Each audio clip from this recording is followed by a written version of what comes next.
How does a normal person become a Buddha, an enlightened one, a fully awakened, wise, and compassionate being, someone who has realized the true meaning of life? This is the central question of Buddhism. In his first teaching after the Enlightenment, the Buddha presented the world with his basic answer, the foundation of his 45 years of teaching. He gave his insight in the framework of what he called the Four Noble Truths. That is, four things which are facts for a noble, or as he defined it, awakened person. The noble truth of suffering was first. The noble truth of the origin of suffering came next. Third, and most important, the noble truth of the cessation of suffering. And fourth, the noble truth of the path that leads to the cessation from suffering. In July of 1996, His Holiness the 14th Dalai Lama of Tibet gave 2 days of teachings on the Four Noble Truths at the Barbican Hall in London. It was a historic occasion. The Dalai Lama was invited by 26 different groups who are part of the network of Buddhist organizations in the UK. They span practically the entire spectrum of Buddhist traditions in the world. And while the historical significance of the teachings on the Four Noble Truths had a lot to do with it being the first time he had given them in such complete detail in the West, even more significant was the fact that it was the first time in modern Buddhist history that a major teaching was requested and attended by ordained clergy from just about every Buddhist denomination. The Barbican event was an ecumenical first. That it happened at all was undoubtedly due to the great respect with which the Dalai Lama is held, not just in the Buddhist world, but in the world at large. Up to 1949, when Tibet was invaded by Mao's Red Army, it was an isolated, forbidden land on the roof of the world, where foreigners were allowed only under special circumstances. In the Western imagination, and through most of the East as well, the Dalai Lamas were mythic figures shrouded in a far-off world of magic and mystery. When he was forced to flee Tibet in 1959, the 14th Dalai Lama brought much of that magical world with him into the 20th century. Since the mid-70s, he has traveled widely, speaking out on the tragedy of what is happening in Tibet, and teaching the tens of thousands of Westerners who are attracted to Buddhism. People sense that this simple monk, with the warm smile and enthusiastic laugh, really seems to live everything he talks about. Given the amount of time he spends devoted to his people, his mastery of the philosophies of all the Tibetan schools is astonishing. Even among Tibetan High Lamas, he is held in a respect that borders upon awe. So when he came to London to teach the Four Noble Truths, there was great anticipation of a truly memorable teaching.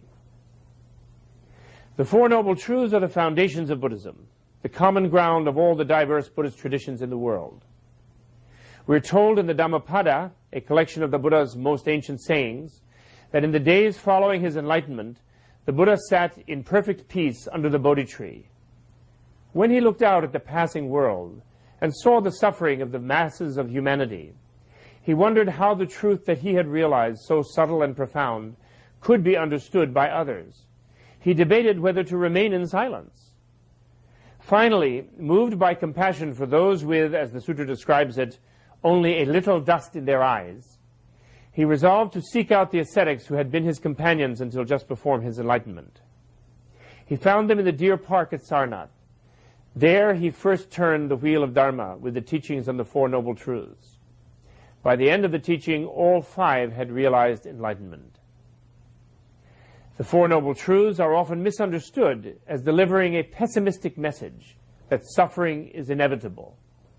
The precise opposite is the case. The major announcement of the truths is that suffering can be overcome. Buddha's unprecedented discovery was that freedom is possible. As he put it, the door to nirvana is open. The fact of nirvana is the third noble truth. Thus, the first noble truth is only the diagnosis of the problems of the unenlightened.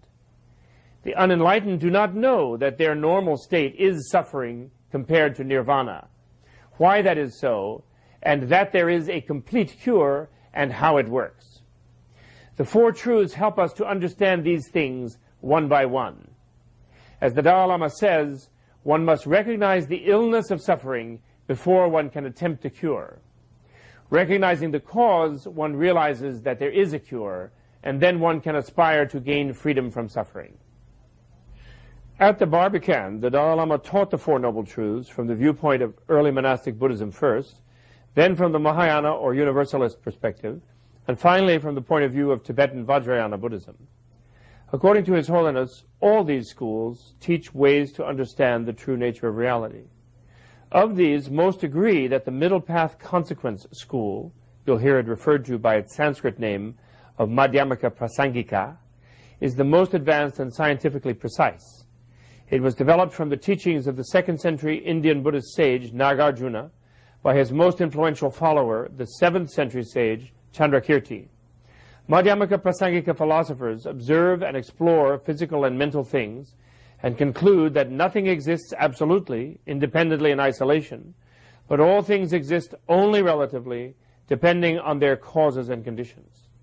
For example, this table here seems to possess an intrinsic tableness, an identity belonging to a class of objects of a certain form that perform a certain function.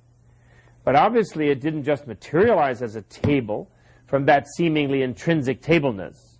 Before it was a table, it was lumber, and before it was lumber, it was a tree. Its tableness is a result of causes that other causes can remove. What does sit here is more or less a temporary configuration of wood that we can designate a table.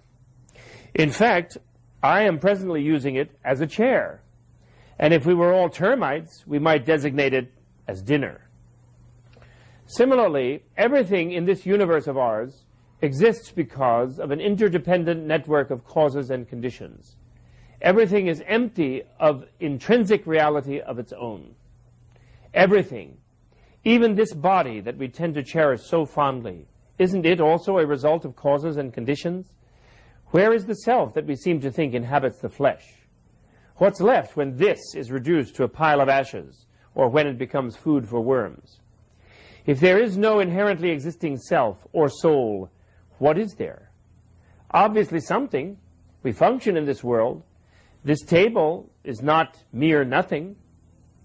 But if all things, events, and persons are without any intrinsic reality of their own, if everything is emptiness, then what is this world of phenomena, and what are we, the consciousness, we think, that perceives it?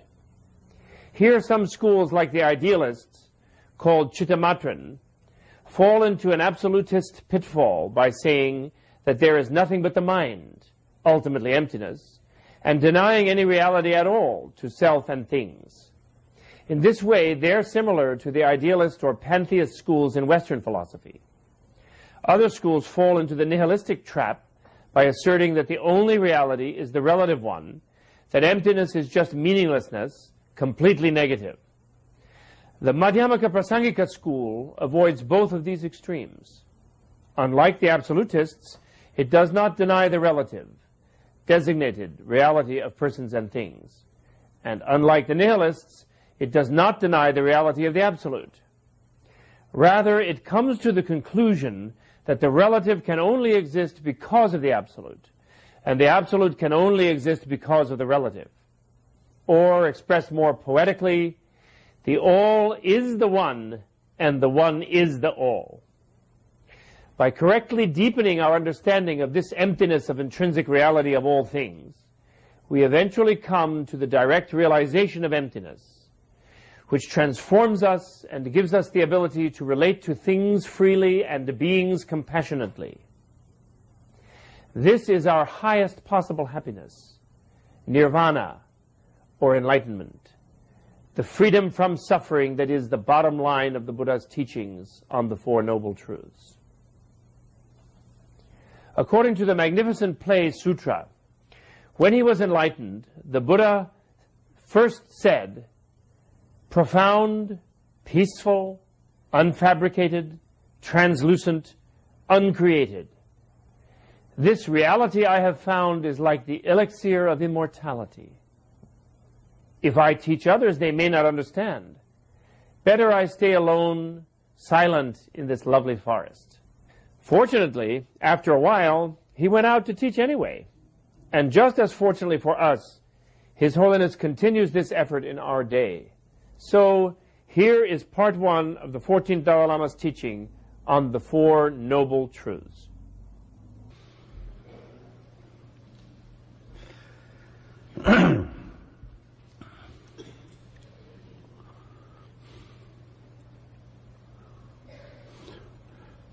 Brothers and sisters, I am extremely happy to be here with you and to have the opportunity to explain about Four Noble Truths.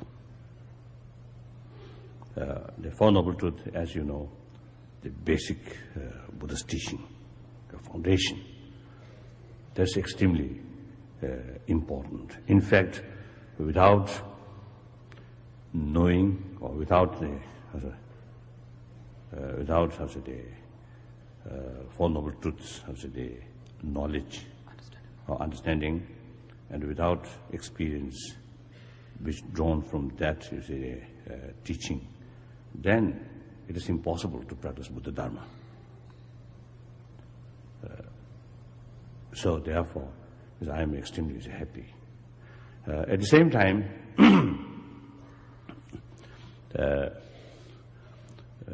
you know, my belief that various different major world religions also have the great potential to serve humanity.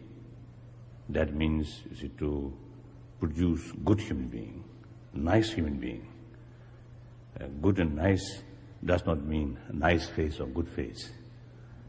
Nice and good means nice heart, good heart, more compassionate heart. So all the religions, all the major religions, they have that kind of potential. That's quite clear. So therefore, usually, as I always telling the people, it is better to follow one's own traditional religions. And then those people who really feel your existing religion is something not very effective, and I think even more some truly radical atheist. Then somehow Buddhist way of explanation sometimes may have some attraction. Then to such people, I think you say, all right. At least, I think generally speaking, it is better to have some kind of religious training rather than a radical or extreme atheist.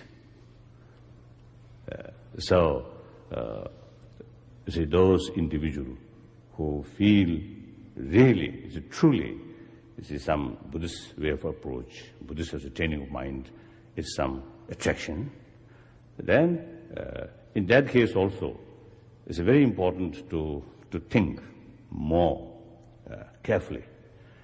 And once you really felt that Buddhist approach is something really suitable to oneself, then it is individual right to adopt Buddhism as a personal religion. So this I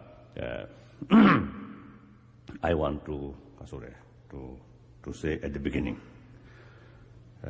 because when they actually use explanation about this Four Noble Truths, then of course they say, I have to say, the Buddhist way is best. I have to say.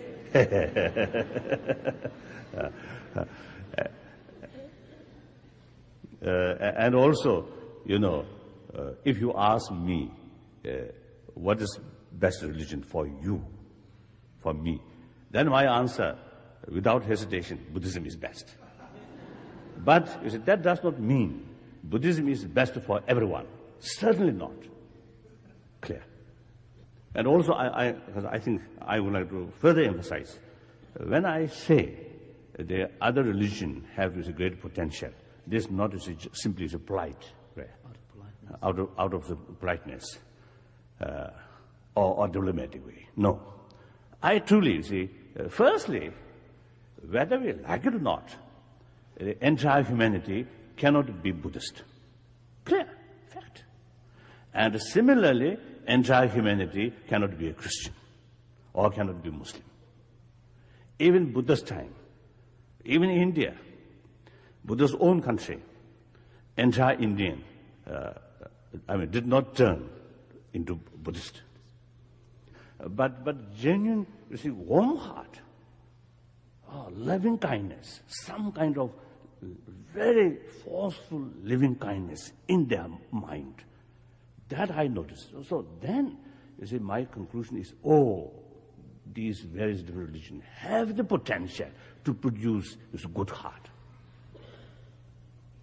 Irrespective of what philosophy, whether you see the philosophy of creator or some other things, that doesn't matter. For non-Buddhist, say about the idea of nirvana or next life, these seems to them nonsense. So similarly to Buddhist or creator, these things also sometimes looks nonsense. But doesn't matter, live it with these things.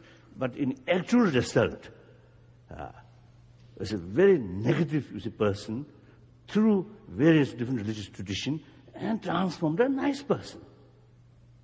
That is purpose. That's the result. So sufficient reason is to respect. Now I speak through my own language better. 당에는 유한다 낭치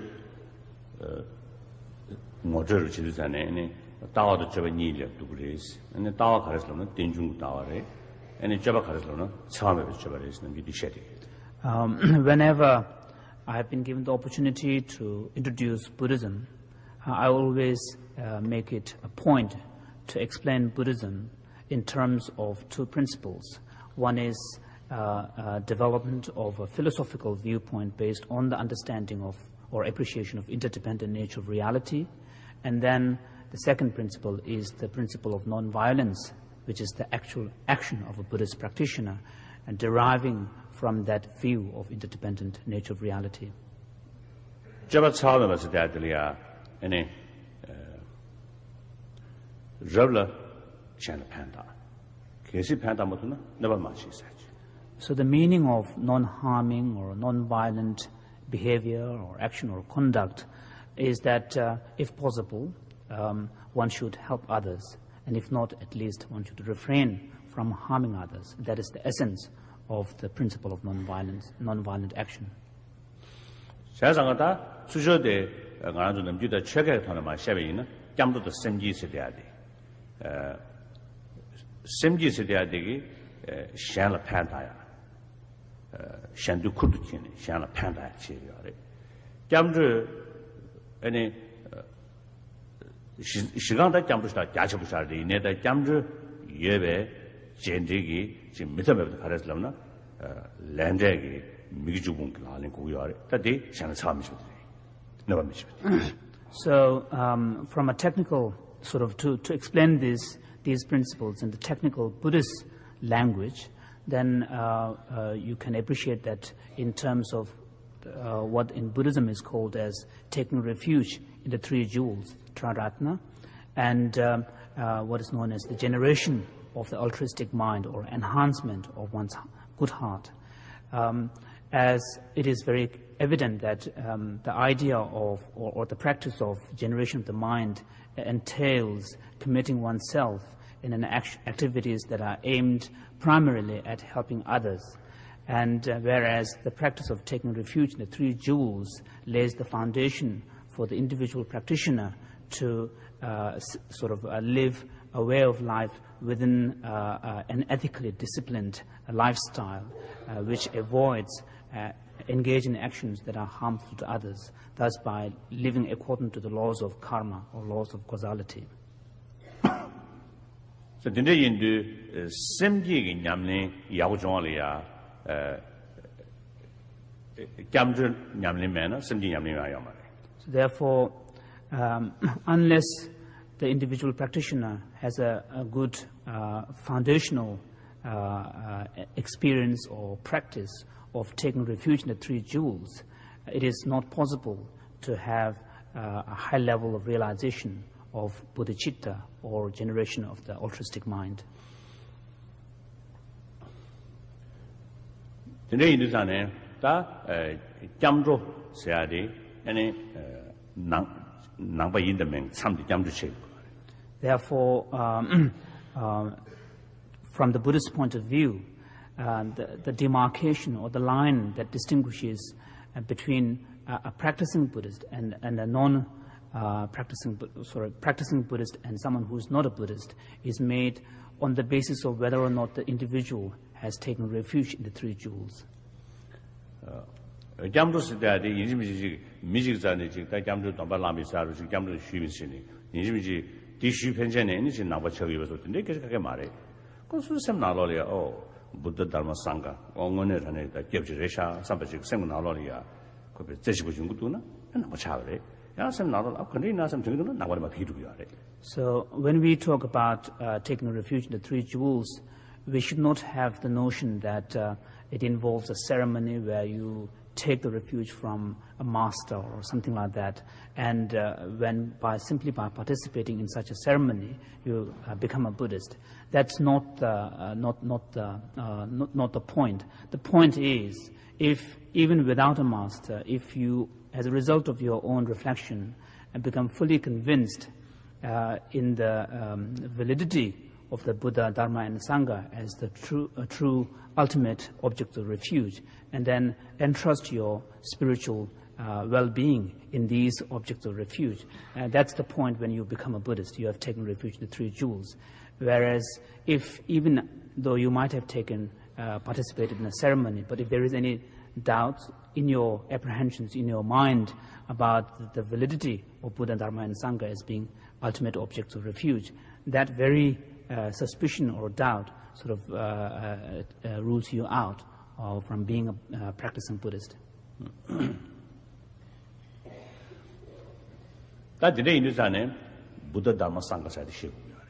Therefore, for a practicing Buddhist, it is important to understand who these objects of refuge are, or what these objects of refuge are, the Buddha, Dharma, and Sangha.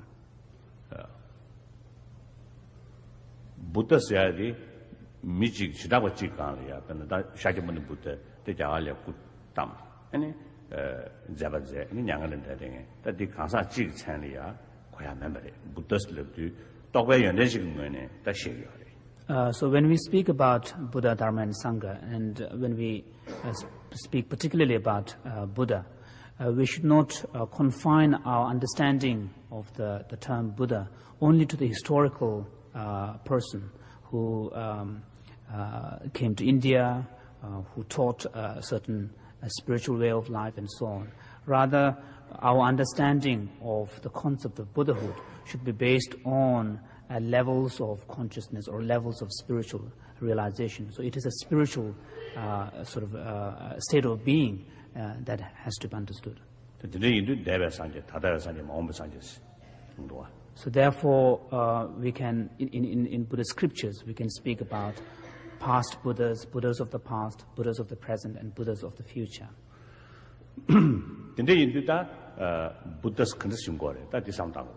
So the question now is to try to develop an understanding. How does a Buddha come into being? How does a fully enlightened being come into being?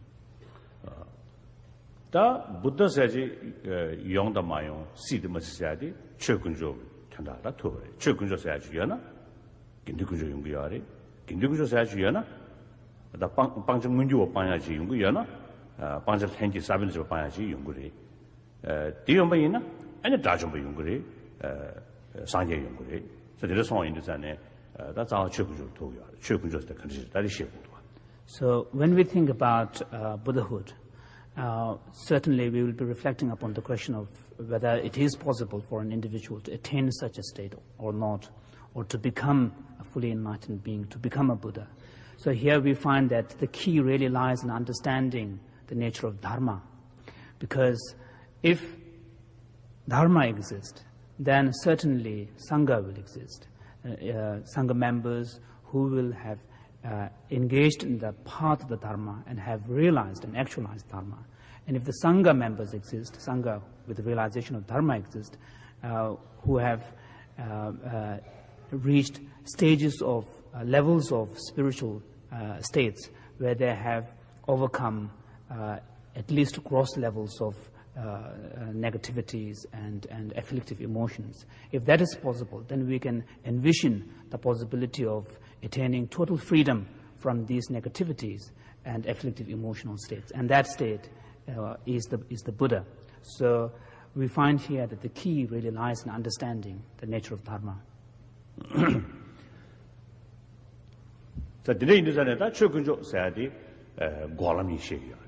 So when we talk about the Dharma jewel, then here, of course, we are talking about the two dimensions or the two aspects of the Dharma. One is the path that leads to cessation, and one is the cessation itself, cessation of suffering and afflictive emotions. So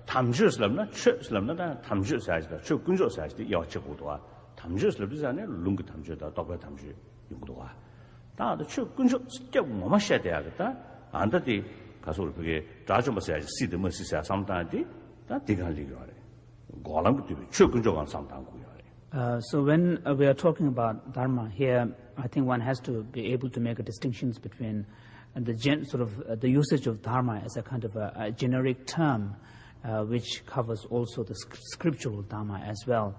And this is the generic term is the sublime Dharma, which refers to the Buddha's teaching as well. Whereas when sort of the Buddha's teaching and the realizations that are based on the practice of this scriptural Dharma. But whereas when we are talking about Dharma within the context of the three jewels, we are talking about the Dharma jewel here.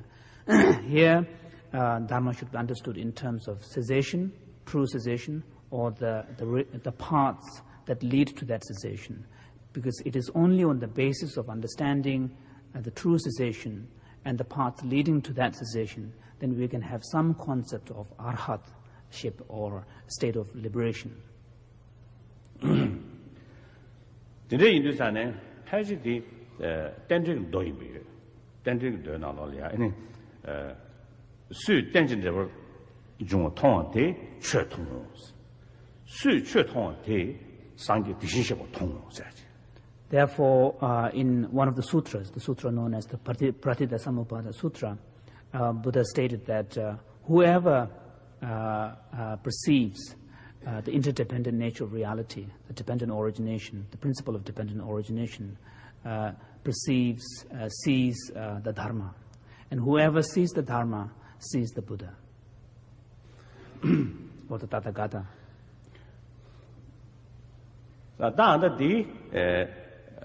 The Su Tension Devon Tonte, Sundiag, Tension Devon Talaya, any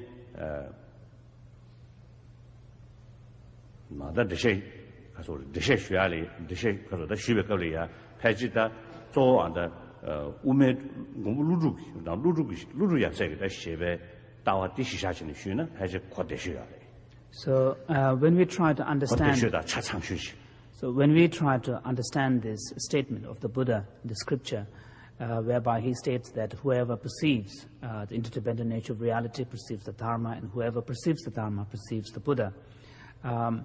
If we were to approach this scripture from the perspective of the Nagarjuna's teachings of Madhyamaka school, then one could say that we can arrive at perhaps the most comprehensive understanding of the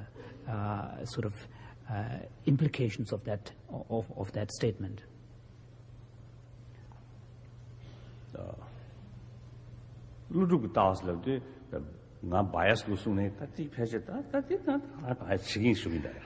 So when it comes to talking about the philosophical viewpoints of Nagarjuna, even if people were to criticize me that I'm perhaps biased towards it, I would certainly accept that criticism.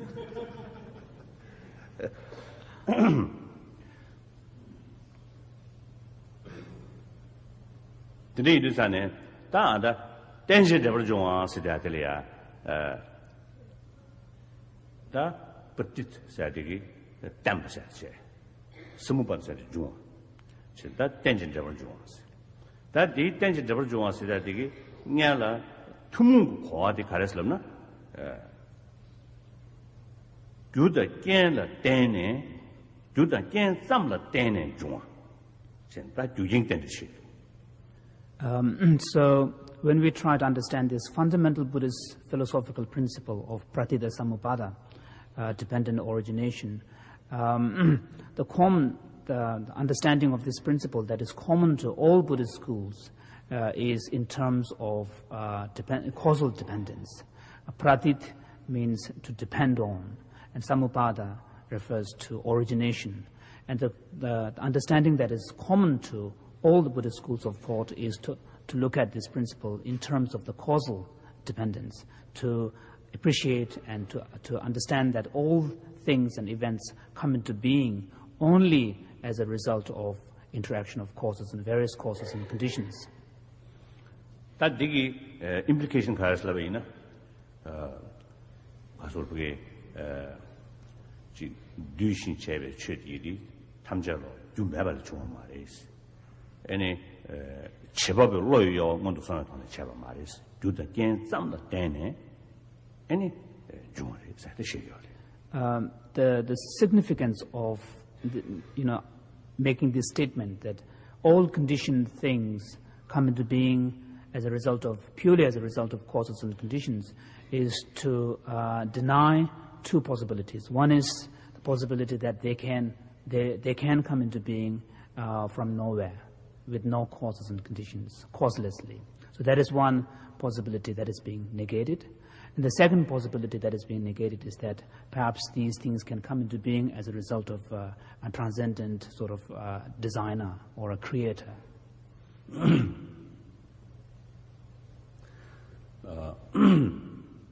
다데네 tenjung thada nibat jikdi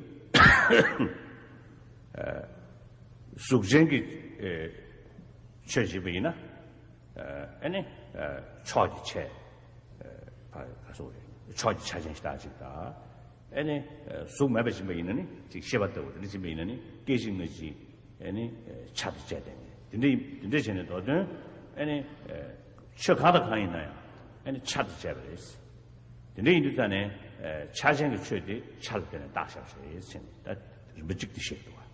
However, there is another dimension to this, to the understanding of this principle. That is to say, to understand principle of dependent origination in terms of parts and whole, the concept of parts and whole, how all physical objects, material objects, can be understood in terms of how parts compose a whole, and how the very idea of, very concept of wholeness depends upon the existence of parts. So there is that dependence in the physical world. And similarly, in the case of non-physical entities like consciousness, then you can look at these entities in terms of their temporal sequences, how unity, the very idea of unity and wholeness is dependent upon successive sequences that compose a continuum or a wholeness. So when you look at the reality or universe in these terms, then not only can you understand all conditioned things as dependently originated, but also the entire phenomena could be understood in terms of this principle of dependent origination. 다데네 수버식리야 아니 척하다 카이네 다도잖아 낭점 테마스 다도잖아 니야야 말이스 아니야 매버스나 매버 말이스 오나 가르스람나 아니 척배 계속다 유진 땐지 척배 관계 에는 두대시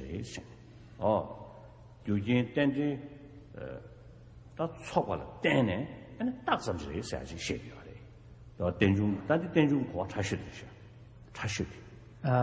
and then there is a further dimension to the meaning of this principle of dependent origination, which is to say that all things and events, in fact everything, comes into being purely as a result of mere aggregation of the many factors. And whereas when you analyze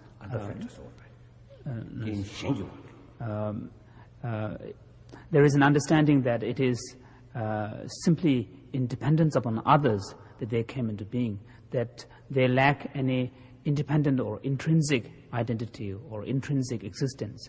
There is no autonomous existence or identity to anything. And the identity and existence that we perceive of things are in some sense contingent, which comes into being as a result of an interaction between our perception and the existence of the reality itself. However, this is not to say that things do not exist, but they do exist. But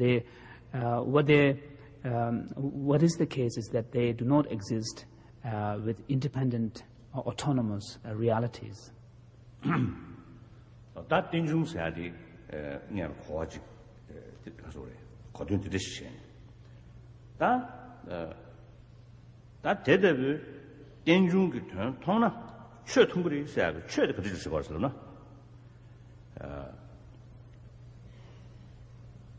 다 최대 መን구 샤오문도 성도 መን구 중문도 성기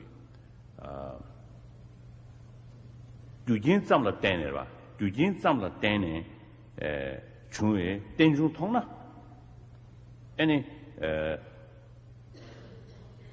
디두기 다가다 디두기 패는 여등이 아니 패는 여등이 뒤에 규진 때문에 연구여도 시니 아니 동네 다가다 디두기 디두 용야게 다 탑시 지어야 되야 디두 동네만 용야다 대화 용야게 탑시 지어야 돼 아니 규진을 때는 로고야게 딘데기 다 레좀되게 쳐도 와 어베 레좀되게 쳐디 될 때는 통투야도 와.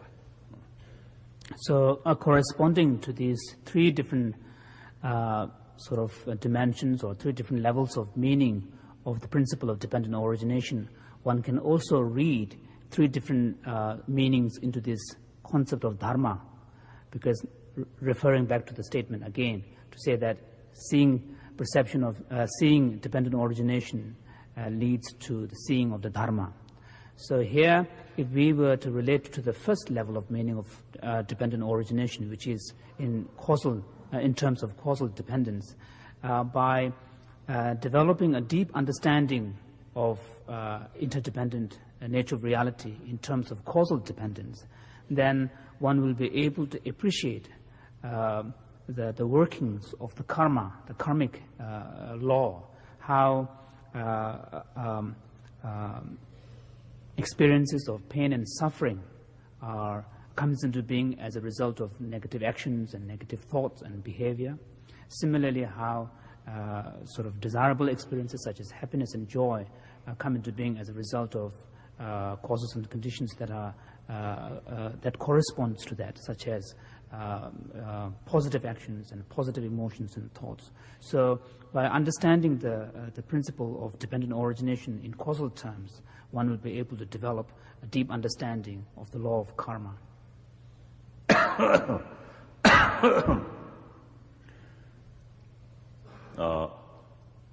다가는 신기 다 유진 잠을 때네 중에 땡중기 내루 직 통일을 전에 왔다 가서 우리 지난 응모부 다시 지난 응모부 탐자로 간다 유진 잠기 교월 때네 아니 교월 나서 용이에 되봐 다디지 코살리티 쉐임도 왔다 로 코살리티 다지 아니 가서 우리 주된 데뷔 땡지기 남샤 데이터네 제다 민주배 동네들아 대외 디기디에 다 준제기 팀 대화내다 그러든지 셉차.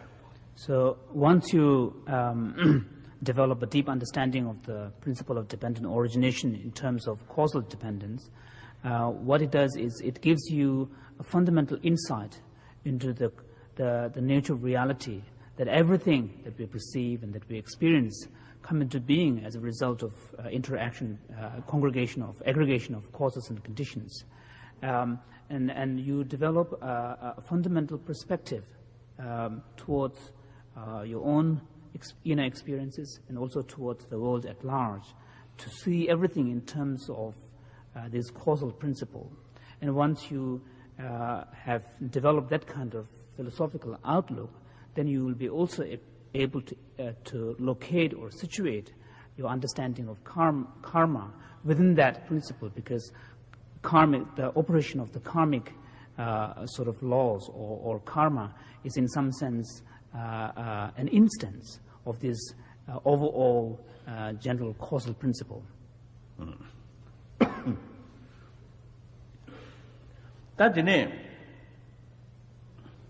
Dana Dagway Tinjung, that Chashel Dana Dagwa, Kadada Miguan Dagway, that Tinjung Kwa Dile Yundu, any Tinjung Kwa Ditone Jayona, the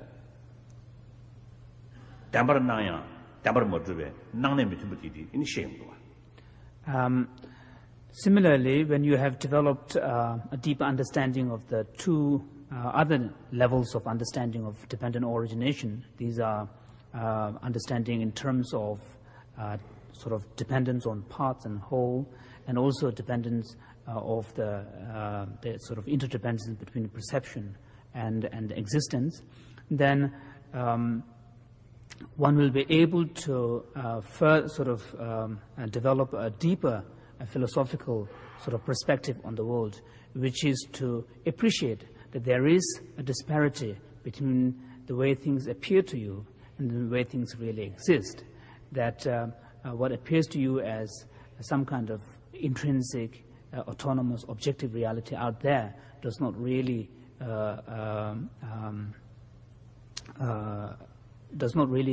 fit the actual nature of reality.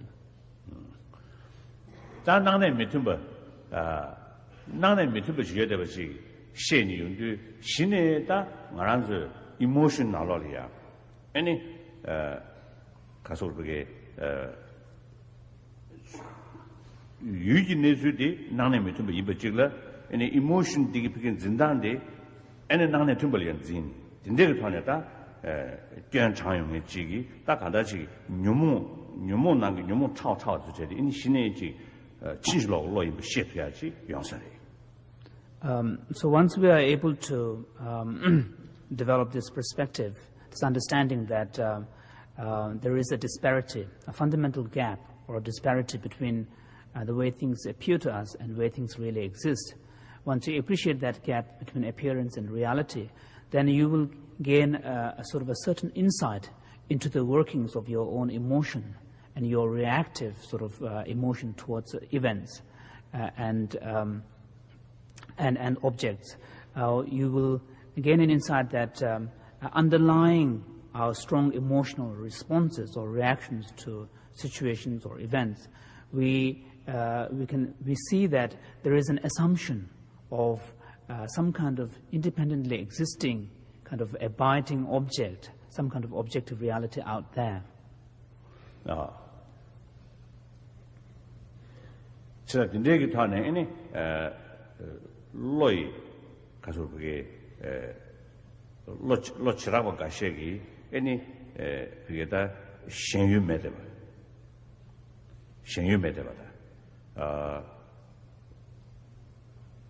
Shenyu Medeva Shetia Chikshe. Charging in at the Tenetawa in the Quad Ditane or any Moni to the Tone. And Tunilia, never does Yena. Dini Sumditanera, Sujogi, that Loy Namda, any Casota, Loy Namda, that Daman and Alone, you know, Chicada, Chinchilog, that law, Shin Session sorry, Chinchilog law.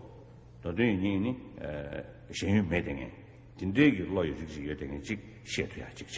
So once you are able to develop this understanding and appreciation of this fundamental sort of disparity between appearance and reality, and then, as I mentioned before, you will be able to understand that underlying many of our strong emotions, emotional responses towards events and situations, there is an assumption of some kind of existence of an independently existing reality out there. And this will give you an insight into sort of various functions of the mind and the different types of sort of levels of consciousness that exist within you, and also to understand that certain types of cognitive events or mental states or emotional states, although they may seem so real and the objects appear to them so vivid, but in reality they are mere illusions.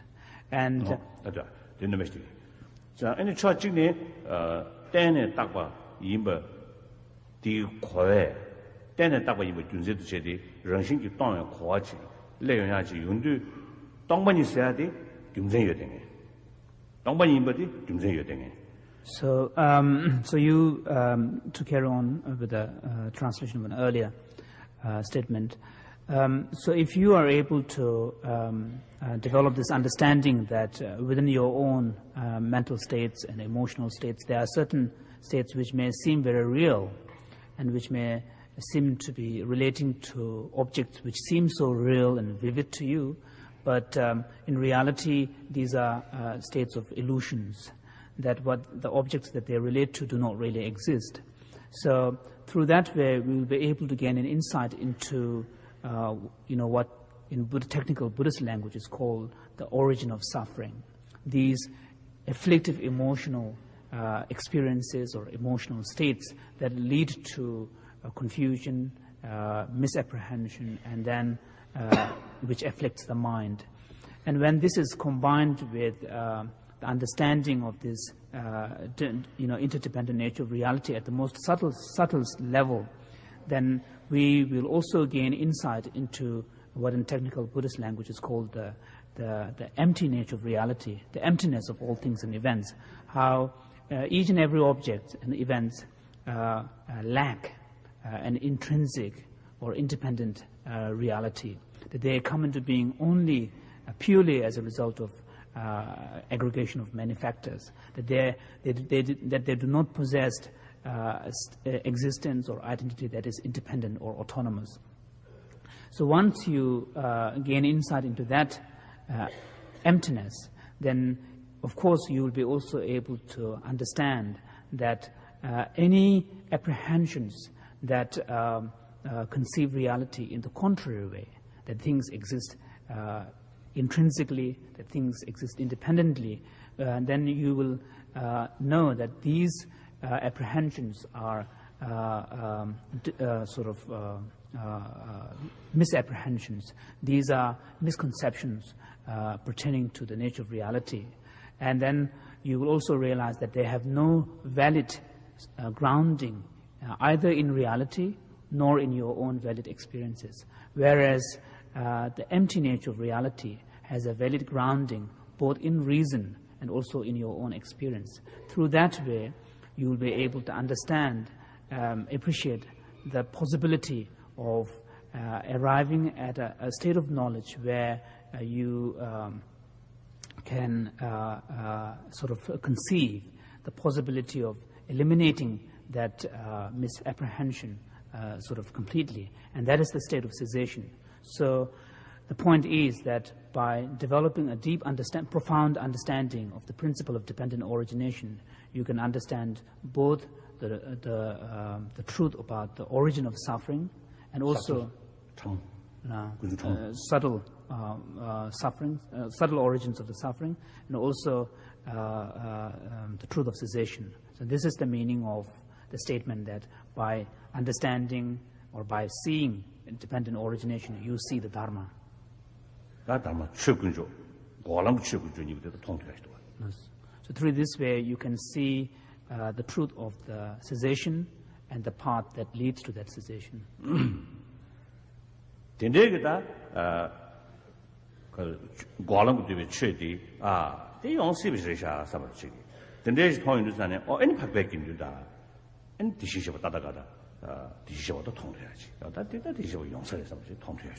So once through this understanding,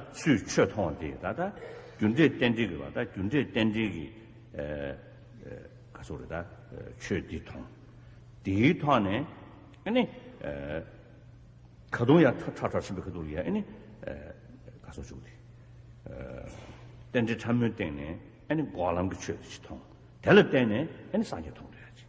So once you understand the truth about the path and also the cessation that the paths lead to, then of course then you will be able to conceive the possibility of Sangha members who would have realized and actualized these states, and also Buddhas who would have perfected in these states and these experiences. So this is to sum up, this is the meaning of the Buddha's statement, that by understanding the principles of dependent origination in causal terms, in terms of causal dependence, you understand the law of the karma, the causal principles that operates fundamentally in reality. And also by complementing that understanding of causal principle with understanding of dependent origination at a much subtler level, then you understand the nature of dharma, in terms of cessation and the paths that lead to the cessation. And once you have gained understanding of cessation and the path, then you also gain an understanding of what Tathagata means or what the Buddha means. So today in this ane denshi namsha shebala denig namsha denshi namsha chamu shebala denig namsha shebala shi. So therefore I feel that in order to develop a profound understanding or comprehensive understanding of the Four Noble Truths, I think it is necessary to have understanding of the two truths. 다하게 식세당 로리야 아니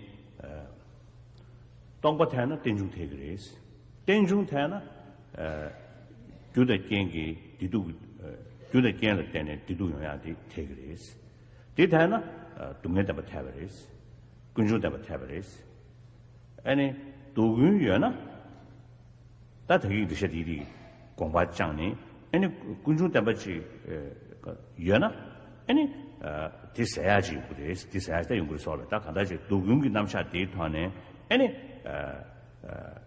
고람디에 아니 태그레스 고람 타나 긴두구조 태그레스 긴두구조 타나 아니 산제구조 태그레스 어떤 고람 타나 최구조 태그레스 최구조 타나 긴두구조 태그레스 긴두구조 타나 산제구조 태그레스 디 자셔를 잡아도 측세 나로 송로.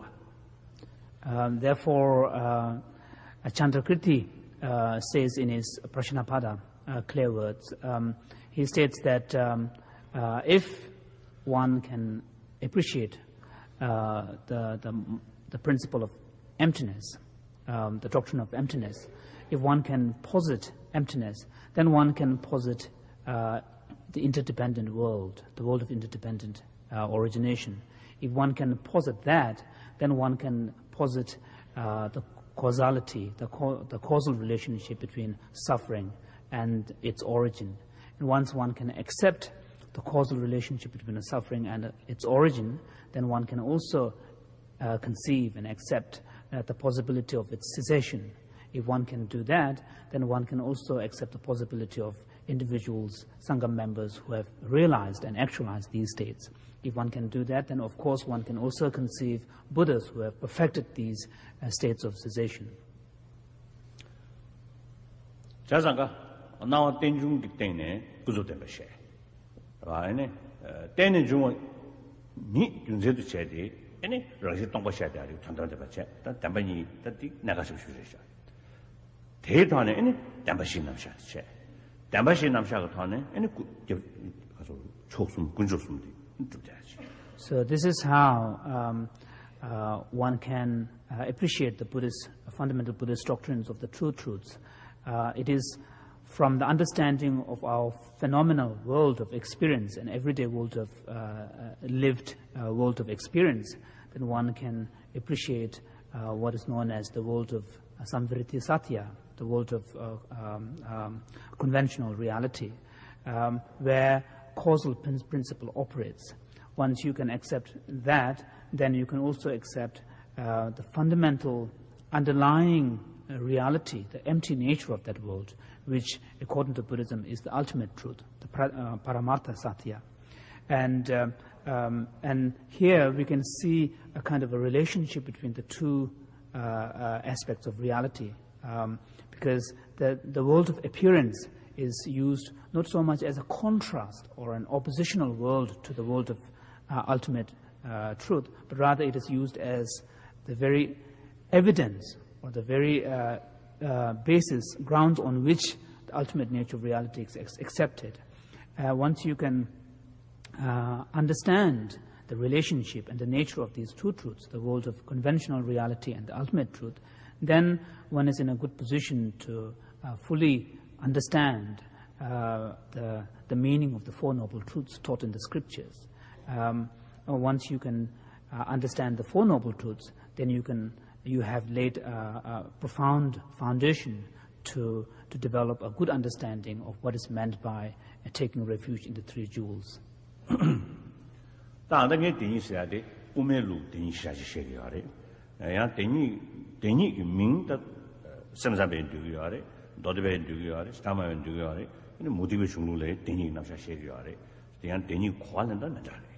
So when I speak about two truths, you must keep in mind that I'm speaking from the perspectives of the Madhyamaka school, the middle way school of Buddhism. Of course, the very term two truths is used is not something that is confined to this school alone. You can find the concept of two truths in other Buddhist schools of thought, such as Vaibhashika, Swatrantika, and Chittamatra as well. And also we can find this concept of two truths in non-Buddhist philosophical schools as well.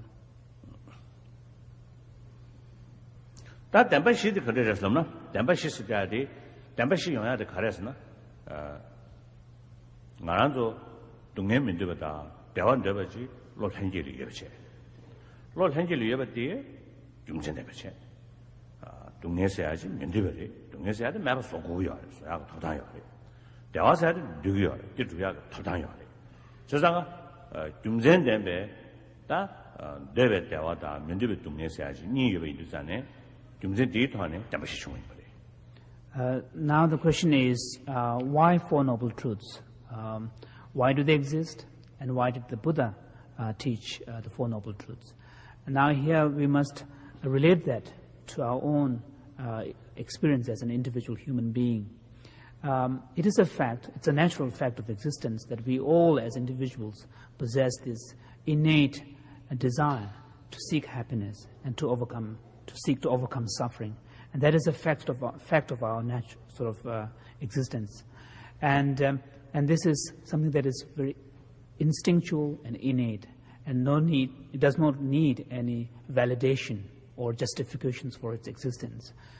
Just as it is a natural, sort of instinctual kind of desire, so do each of us have the right to fulfill that aspiration. Of course, suffering is something everybody wishes to avoid, and we also have the right to try to overcome that suffering. Happiness is something that we all aspire to achieve, and of course we have a right to fulfill that aspiration to attain happiness. 대양 민드베 동네 다 데베 대원이자로 대기시분을 지체는 그 유진삼을 때는 영어 인도산에 민드베 동네 뒤에 그 주신 대왕의 용구에 인도산에 아니 군의 유문초하고 윤재인이 동네다바도 군주대 봤어. So if this sort of aspiring to achieve happiness and wishing to overcome suffering is our natural state of being, that is our natural kind of quest, then the question arises, how do we go about fulfilling that valid natural aspiration? So here we find in the teachings of the Four Noble Truths an understanding of two sets of cause and results, cause and effects. On the one hand, you have suffering, which is what we all try to avoid. And suffering comes into being from nowhere, but as a result of causes its own causes and conditions. And similarly, you have happiness on the other side. And cessation can be seen as the highest form of happiness. Now here, when we talk about happiness, we should not confine our understanding purely only to the level of feeling states. Certainly, cessation is not a state of feeling, but it's one could say that the cessation is the highest culmination or highest form of happiness, because it is a true state of freedom from suffering. So, and that true freedom from suffering or happiness, true happiness, again does not come into being from nowhere or without any cause. Of course, here, from the Buddha's understanding, cessation, because it is not in conditioned existence, cannot be said that it was produced by something. But of course, actualization or attainment of that cessation depends on the path. It depends on an individual's effort. It does not come, you cannot attain cessation without making an effort. So one could say that the path that leads to the cessation is the cause that leads to the cessation. So within the teachings on the Four Noble Truths, what we find are two sets of cause and effects, which are all aimed at enabling the individual to fulfill this fundamental aspiration to be happy and to overcome suffering.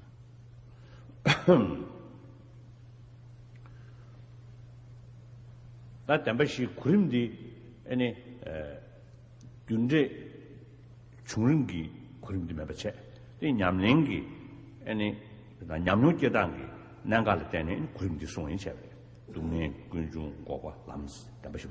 And then the question could be asked, if, of course, if that's the reason why Four Noble Truths are taught, then one could ask about why there is this specific sequence, why the Four Noble Truths are taught in a particular order, why suffering first and its origin afterwards. So here we should understand that these order has nothing to do with where things come into being in reality, but rather it has more to do with how an individual can go about in practicing the Buddhist path and attaining realizations based on that practice, and that has to do with the order of the Four Noble Truths.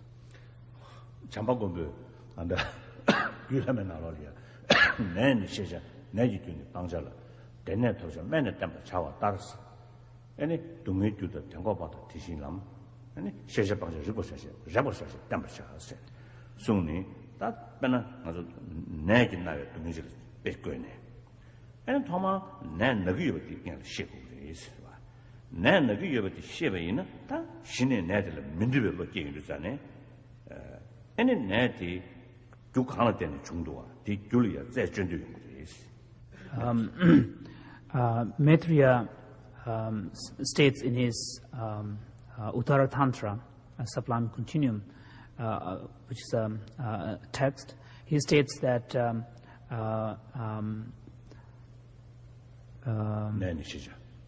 he states that one must recognize that one is suffering.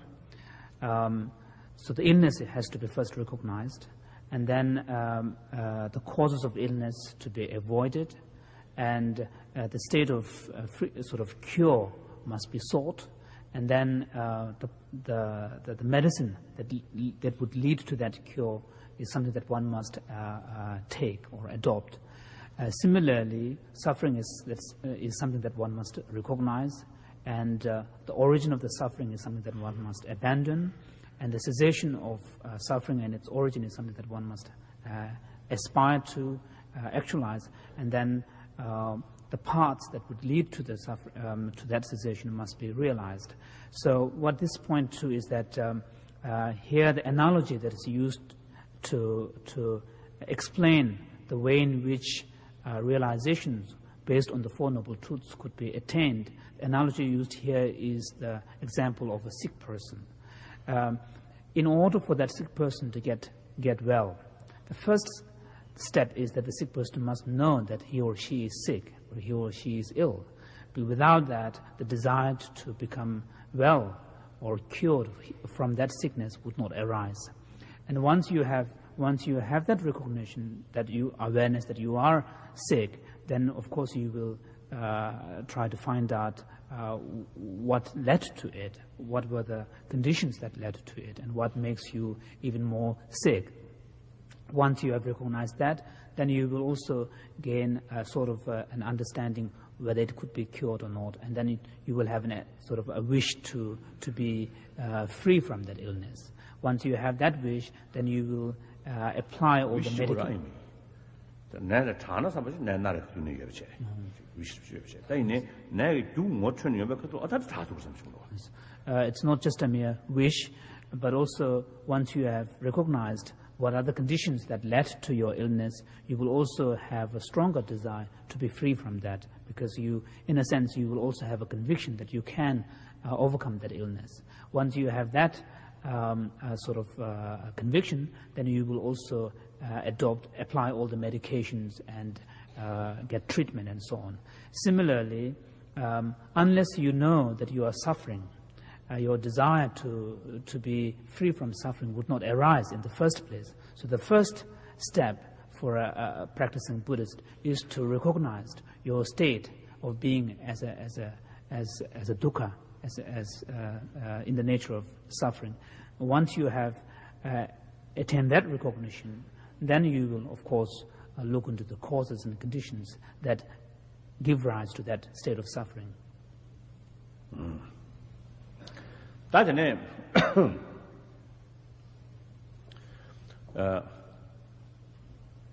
자들이 인도 동네에 타르에 따뜻도 대화지 그게 가서라 따뜻도 대화 대당 대두지 따뜻블럼지 예바 인사네 아니 수족이 민두비 동네 삼야지 다 중생된 말이에요.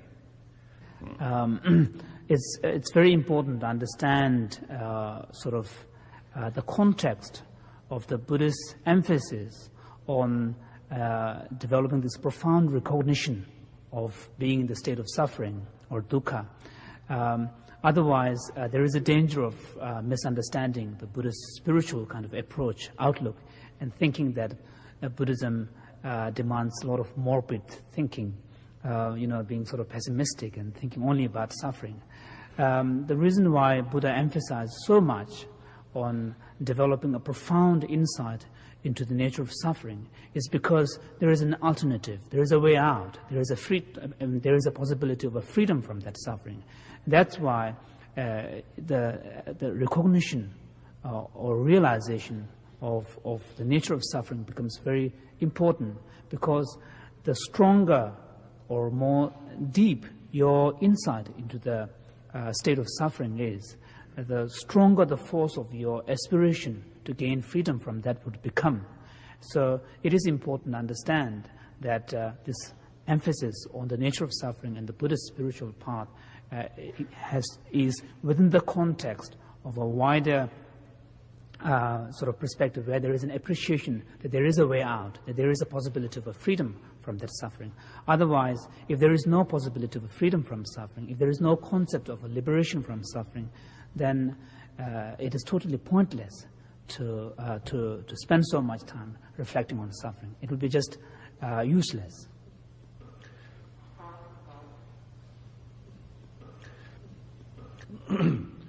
다 군의 nhiệm vụ 군대다 남자하고 군대 이후에 다 군중다 아니 람댕기 딘 대부 용단한테만 컨디션 만드셔 14도 전에 아니 야라준이디 tom에 머리고 되는 두지는 남신에는 민수 가사리 계지자고 저하신 도스마다 아니 야라준이 송도 야라준이 룩중도 타네 아니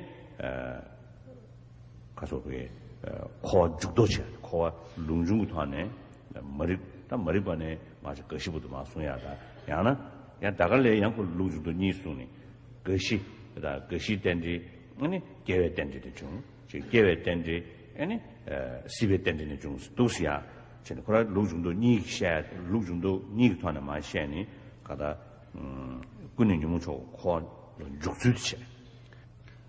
So one could say that these two sets of cause and effects that I was talking about earlier refers to the process of an unenlightened existence on the one hand, which relates to the causal nexus between suffering and its origin, and then a process of an enlightened existence, which pertains to the causal nexus of a path and the true cessation.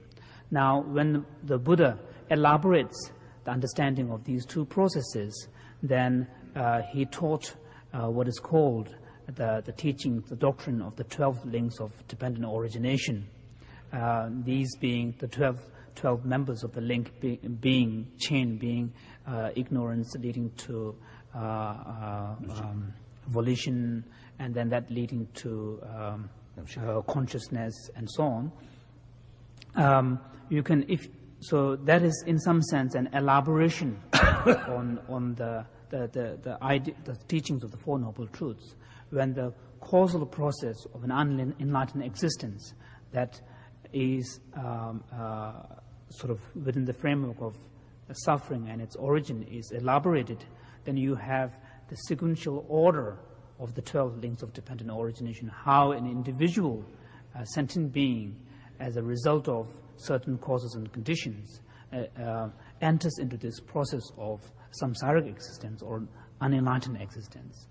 Whereas that very individual, as a result of certain practices, can engage in a reversal process of that order, which pertains to the processes that lead to enlightenment.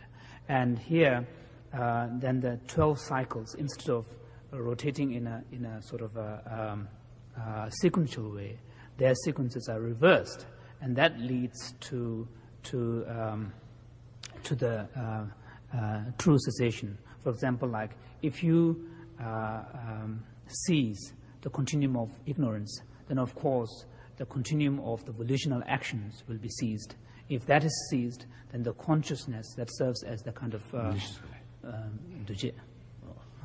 and so that ceases. When the consciousness ceases, the name and form ceases. So you can see that the teachings on the 12 links of dependent origination are in some sense elaboration of the two sets of causes and conditions. Yeah, that's enough. So we will have some questions here at this point. Written questions. So perhaps in the next sessions, if the questions could be in a written form, it would be more convenient.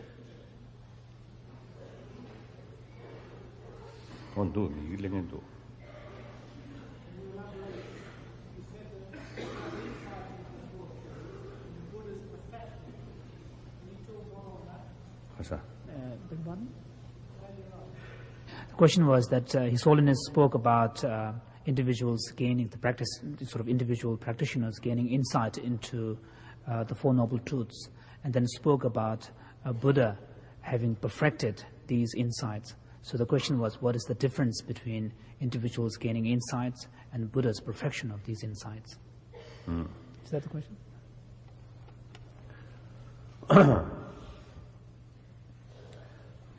Pena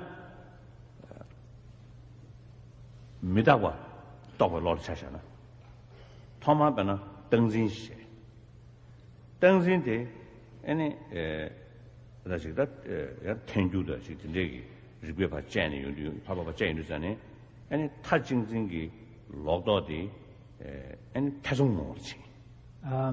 To give an example of, say, gaining insight into the subtle impermanence that the momentary nature of all things and events. For an individual who, at the initial point, may have an understanding of things as being permanent. At the initial stage, that sort of grasping at permanence of things could be quite strong and intense. Now, in order to lessen that grip, loosen that grip, you need some form of critical reasoning, which could, even if it can cast a doubt or suspicion in the person's mind as to things being permanent, that has in itself made an impact on the person's mind, because it has at least had the effect of loosening the grip of things being permanent or eternal. Now, that is again not enough. You need further reinforcement of critical reasoning to point you towards a kind of tending more towards the impermanence of things. Even that is not enough. You need a further conviction, and that can be gained through, again, constant reflection. And that can lead to what is known as the inferential understanding or intellectual understanding of impermanence. And that, again, is not enough in order to have a strong impact on your on your behavior, you have to gain direct insight or intuitive experience of the impermanence of things.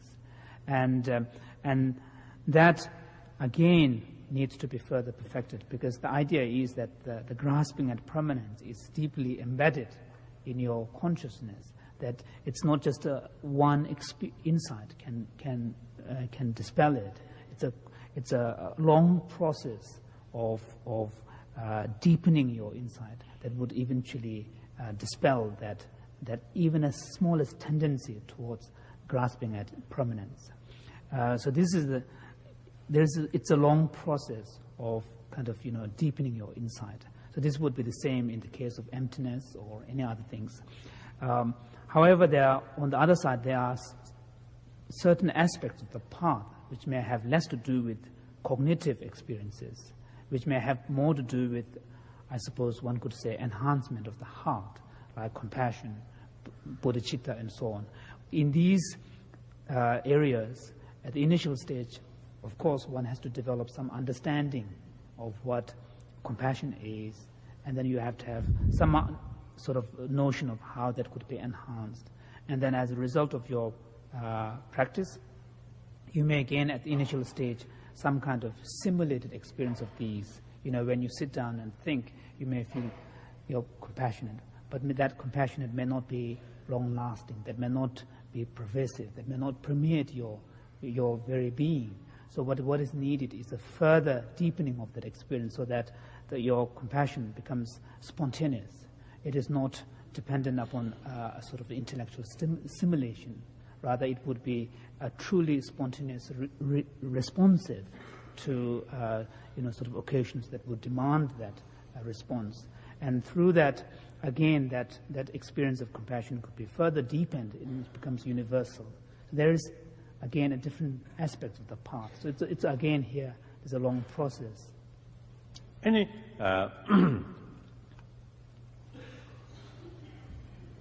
다 탑시야 탑시 똑바 니자로 다 무튼다 야게르알이야 아니 베나 메다고 무슨 통행의 로직 베나 다미 무슨 통행의 로직 무튼이 야게르알 탑기 야 로시고야 탑기 도리도 제대야 땜부 차야다 야 디베 누베 탐미를 패야냐 싫어고 좋아제 탑신이 베 송지체니 도스도고. So these two aspects of the path are known as, in the technical Buddhist language, the method aspect of the path and the insight or the wisdom aspect of the path. And these two must go hand in hand. These two must be combined, because in order for the insights to be enhanced and deepened, you need the complementing factors from this method aspect, such as compassion and bodhicitta and so on.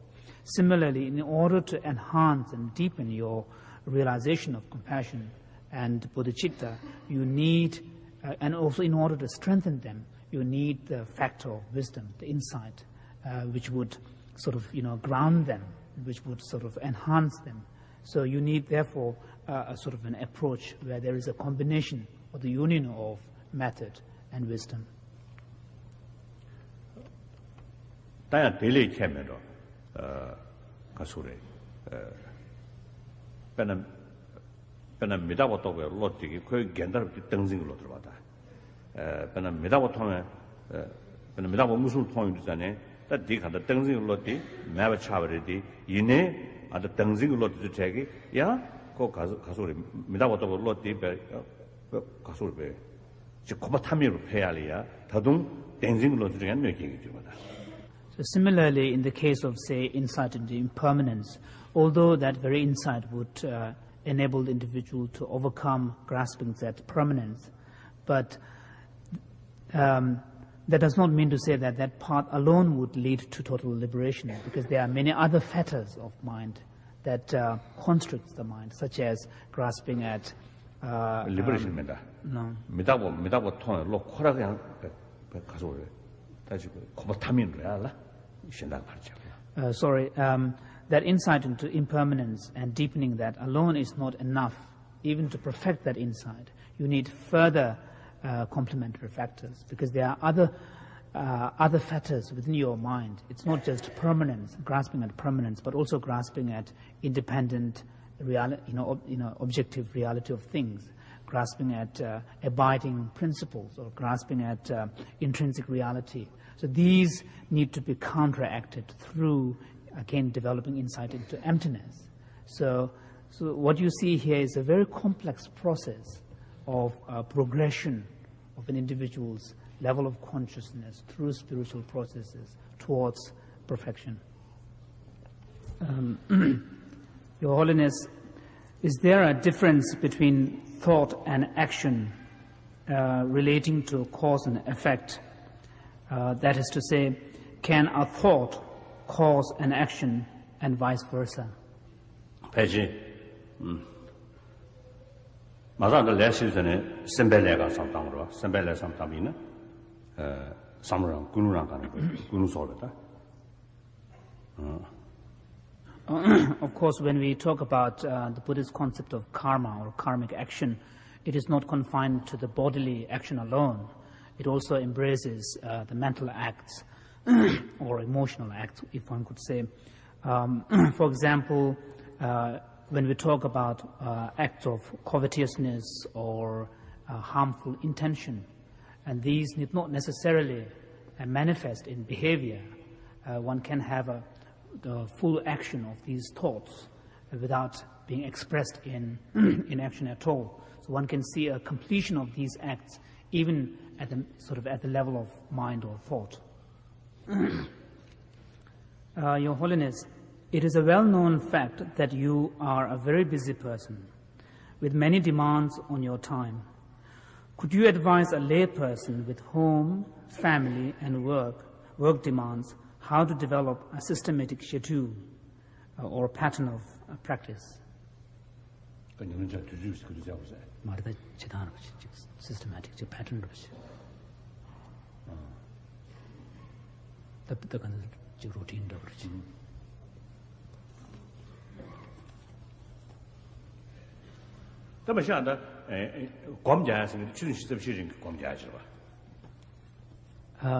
Generally speaking, we must know that when we talk about practicing the Dharma or doing, meditating on the Dharma, we must know that it is something that needs to be done 24 hours of the day.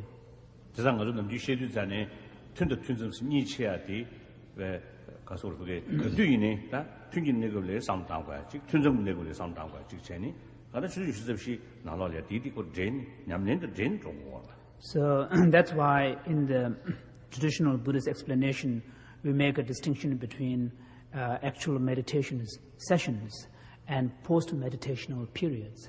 The idea being that both while you are in the meditative session and also when you are out of it, you should be fully within the realm of practice.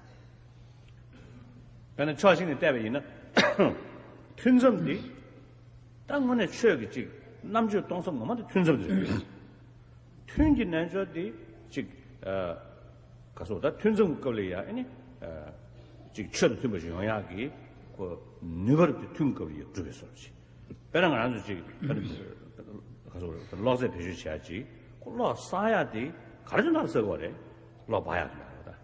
So in fact the post meditational periods are a real test for strength of your practice, because one could say that during the meditation, in some sense, you are equipping yourself so that when you come out of your meditation session, you are better equipped to deal with the demands of the everyday reality of your existence. This is analogous to recharging your battery. The very purpose of recharging your battery is that so that you could use it to run something.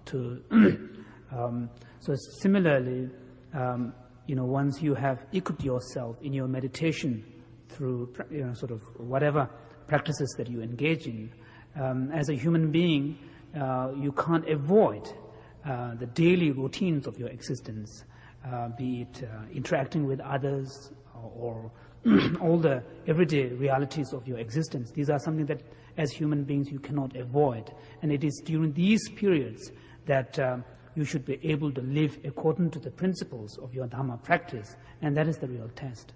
So, the reason that Kora Kasore, as let go to the Dawes Assembly, subject Diagi, some does matter how shall he. The next Samustan, Dawes, the Comni, and any sort of Nisha Tuchi for a shell for those man. The young Cormi church to Totiachi, a young guy. And Bazus came much about that should be to gas and the culture in Bazus, much about the young tail. So, of course, at the initial stage, as a beginner, you do need sort of periods of concentrated meditational practice so that you have a kind of at least a base from which you can begin. So this is very crucial.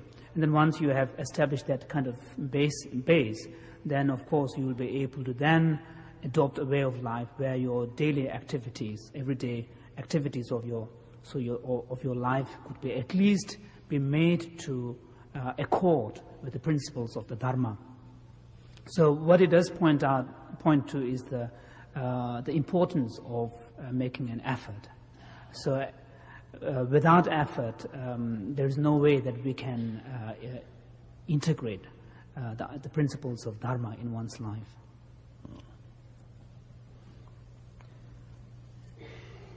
To a serious practitioner, the more serious effort is very necessary. Without that, just a short prayer and some chanting and some recitation with mala is not sufficient. I can't change your mind. Our negative emotion is, I think, so powerful. So in order to challenge that, we need, I think, the constant effort.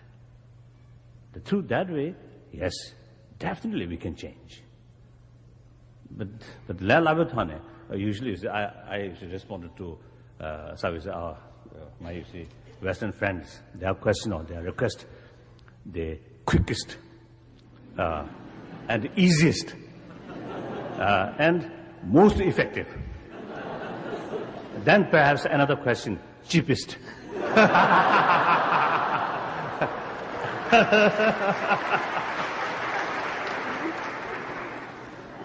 So that's, I think, impossible. That's impossible.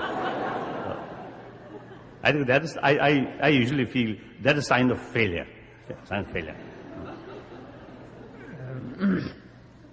Your Holiness, what is the difference between self-realization and God-realization? Self-realization and God-realization.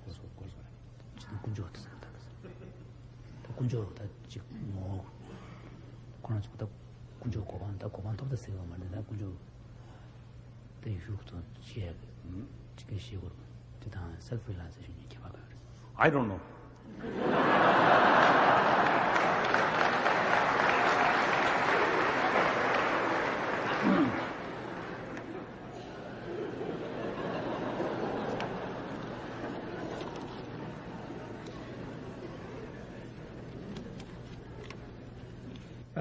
Would Your Holiness say that you are free from suffering?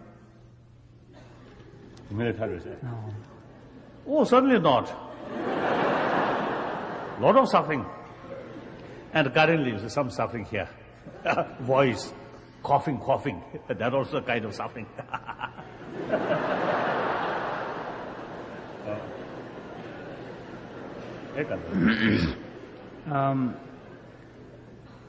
Can you talk a little on the nature and structure of pure consciousness? What are the properties of pure consciousness? What actually is consciousness? These topics will be covered in later sessions. Thank you. See you again.